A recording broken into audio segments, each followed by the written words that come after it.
Hello there, my name is Predictor. Welcome to my YouTube channel. Today we are talking about deployment and commercialization of the product that we have been working through. So the hybrid AI agriculture, actually, the farmers, especially the smallholder farmers, this is theirs. This is something we have done for you. And maybe also it will have some effect on the Greek-based input suppliers as you go on. So part of the team were Jonathan and I called Brian, and we are being head by Marvin Galiwango, doctor at Macquarie University. So this is a short video of how the product works fully. So for any time you can play it, can listen to it, how it actually goes, about how it works. So you can select the region, then you select the district where you are, say Luero. Then also you select the crop which you want to plant, like what crop do you want to. So then after you predict the costs, and there it is, it gives you the total amount of the cost, then it breaks it down for you. It gives you the plan per hectare, what you will actually need, the seed, the fertilizers, the herbicides, pesticides, all even calculates for you the labor. So in the long run, you have everything for the coming on months as you go on. So what's the problem space? What's the biggest challenge? What's the challenge that you're trying to solve here? The fundamental market, like failure. So we're talking about smallholder farmers that are forced to take on practices, take on an investment, but they're not really sure if they'll actually manage, or do they have the necessary resources to go on with it. So with this tool, you're going to know, it's going to help you and also put the contextual problems that are there, like soil fertility, the inputs you need, like also it will based us on the weather. So you will have a draft of what you will know and who experiences this problem most. The primary people who face the problem are the smallholder farmers, right? And their families, because you reach midway into an investment, you've put in a lot, and you find out you can't manage. So you make a loss. Really, that leads even to food insecurity. So the nation at large also will have a moment where they'll face the same challenge. Secondary, who it affects or experiences again would be the agriculture businesses, because they have to scale down production. They don't have inputs. Imagine farmers are producing coffee on small scale that make it large, all seized out. So it reduces resources, right? So it reduces the production in the market. Input suppliers can't sell their produce. So food insecurity, low taxes. So it's a big stuff. So when we go to the purpose, to draft the whole investment and see if a farmer can manage. Gives you a list of requirements that you will need, the pesticides, everything, the whole draft. So it even gives assurance to agricultural input suppliers that, you know what, farmers will manage. So they can be having the aid and confidence to keep on producing goods and assurance of market. So even market for inputs, and as well as we're going to kill food insecurity in Uganda, which is, and remember, agriculture is the backbone, and also for export shall improve our export if even the smallholder farmers have something they put on the table. So the users, stakeholders, and the ecosystem actors. Primarily, we have all known that this is for smallholder farmers and the basic users of this. Then agriculture-based institutions can use it like for research, for tryouts on a small scale. So anything related to that, they are here. Ecosystem, which I talk about the datasets. Datasets where we get them from, we used UBOS and Food and Agriculture Uganda POA and FOASTAT. That's why we got has real-time information, the prices.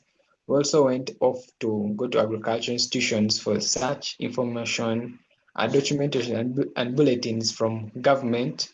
So to all have the prices, to have what we need, the weather updates, all joining to the data set. So the entities that were basically supervising Wamakere University and Unipod with the oversight of the project. So the data sources, as I had spoken about, were giving us historical input from the past years with their dates. Then also the supplier prices, agricultural cooperatives, what you need for what and when. Then also the government advisory reports. So this one will also help us in recommendations and what if scenarios that the farmers may ask that, so they can have a clue of what's going on. So processing the pipeline, you can see how it works. We shall talk about it in the future, from the collection where we're talking about the data sets, to the cleaning it, then to the labeling it, that's all. If anything is missing, that's all, we can have the data set to run this program effectively. So the solution and the AI system description. This deployed system transforms what you put in. So the structure down there shows you, if you put in input, basically that might be your capital. From the deployed system, you saw your region, the crop to deal in, the district. So it gives you the template. So next time when there is a what if statement or a what if scenario, it will help you based on the data sets that you can see. Then to join the nodes or then using the knowledge graph, then in some reasoning, using robust or forecasting to tell you the resources, then to put in the embeddings together to give you the predictions, and using Monte simulations for the circumstances and uncertainties that may occur. So you can see double arrows from the output of the draft. What does this mean? It means when you put in this, after giving an output, you may say, here in my region, as if the fertilizers have reduced. So it goes back to go into the reasoning and reduce for you the price, get for everything well, and put it for you. Or in case of a pandemic, so it can redraft for you all that you need, that's it in action plan. So you can also see the inputs and the outputs as I've described from the diagram. The key metrics and evaluation. We're talking about the success across the technical performance, adoption, integrity of the business, and how it will impact in Uganda at large. So the technical merits, basically, we're talking about how best it is going to be accurate and less than the MAPE shows how far it is from the actual value. And then we talk about the accuracy, like that's about 90% accurate. So you give confident content to the customers. So as you can see, you can follow up in which metrics, how the system is booming and how good it is. You can pause the video and get to know them on this slide. Unfair advantage and differentiation. So it integrates very many modules. That's how it's. So how this slide you're talking about how we're going to compete from other people who are making products. So our is going to all the conditions very well to make up the product using for joining the certainties of what we need for a circumstance. It's a hybrid, so it is a better level of reasoning. So reinforcing loopholes, so it can actually understand your scenarios. It gets into the real world prices, data. So the more you use it, the more accurate predictions and trust you're going to get to know as a person. So sustainable long-term differentiation, as it has adapted from where you've been inputting and the statements you've been using, becomes more understanding to the area and give you things related to you where you are. So it will know maybe the fertility may at this rate, so fertilizers you need this much. So it gets on learning you and becoming more accurate as time goes on. Channels of distribution. How will farmers get to know this product? Obviously, we're going to start with sensitization and campaigns and this is more in rural areas and most people there, we're not going to say too much into social media. That's why this system is in SMS and also offline services basically. So also radio platforms, all people like newspapers, so part of it.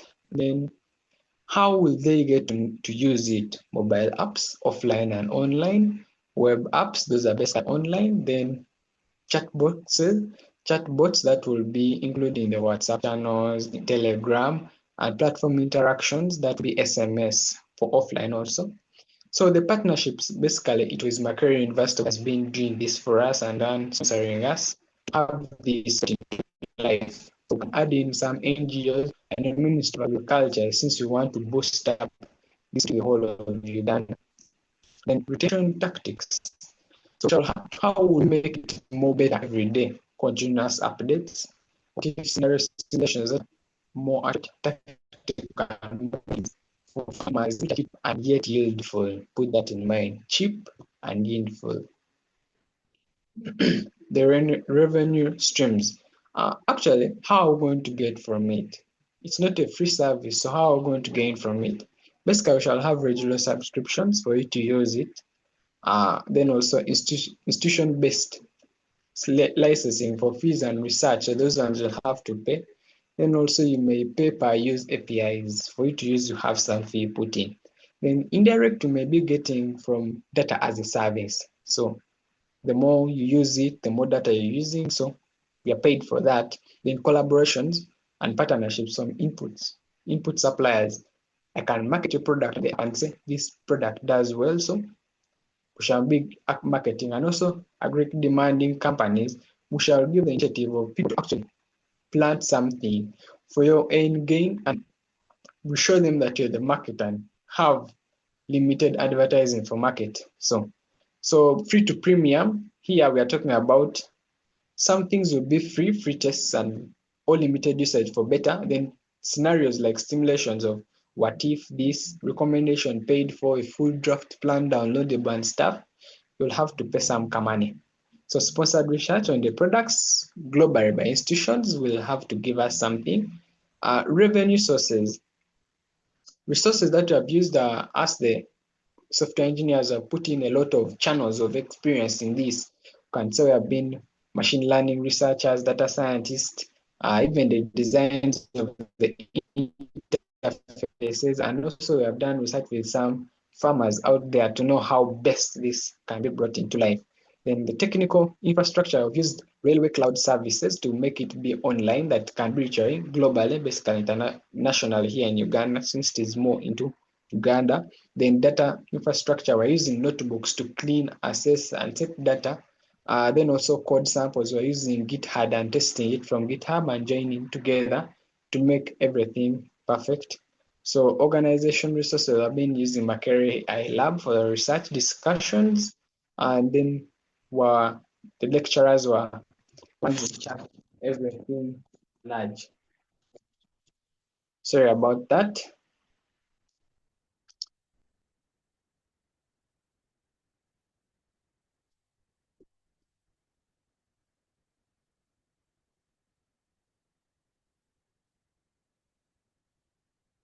Okay, as you continue,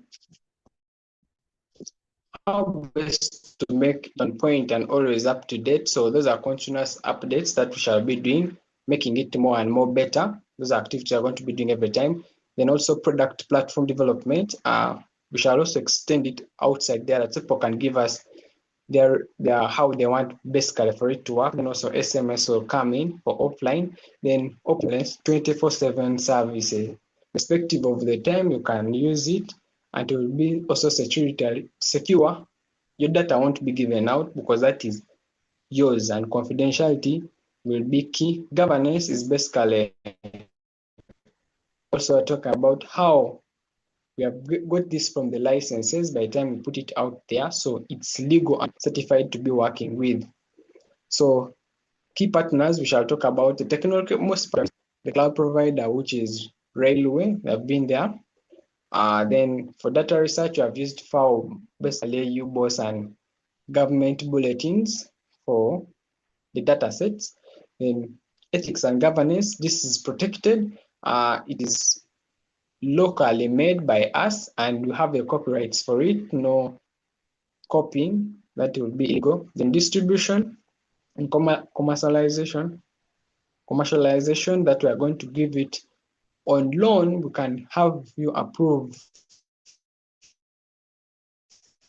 so they can actually have it on loan. Then after getting the yields, you can pay back. So cost structure, So basically sponsored by Macquarie University. We're grateful. The lecturers were Dr. Marvin and Dr. Lillian, the ones who have taken us through guidance and in everything that so that the system can get up running. Then Unipod for promoting our product out there. So full-time commitment by the group that had hands-on that so this product can be out there. Then also use some open source tools like Cargo to reduce also kind of the production cost. So the governance, ethics, and compliance, this tool is not just anything that is what, but is following the rules of the nature. And since it is environmental, NEMA putting that its environmental friendly activities are taken into through an NCDC. So products are quality when we are asking you to use them or recommending you to use them. So it's environmental friendly and evidence-based guidance. These are getting from real-world scenarios that are proof according to bulletins and real-time scenarios. So in Uganda, you can actually have agriculture experts give you everything fully. Scalability, it is good using Railway, as I had said before, localization to take in English, but the scenarios will be understand that so you can have a full version of everything. The